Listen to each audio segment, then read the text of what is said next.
আপোনাৰ চাহ জলপান খাই আছে আমাৰ ৰাইজসকলে চব। মই খাম এতিয়া চাবতে আপোনালোকে এয়া চব মিঠা আলু প্ৰসাদ এভাগ খুৱাই আয়োজন কৰা হৈছে। এয়া কথা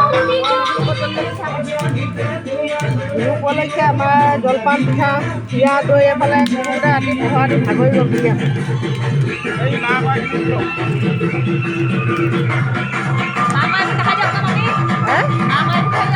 ক'ত আছে? মই সিহঁতে বিচাৰি আছোঁ।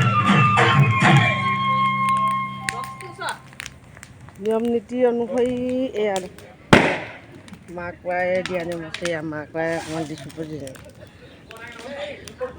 শেষত এয়া জয় ভগৱান জয় দেৱী জয়।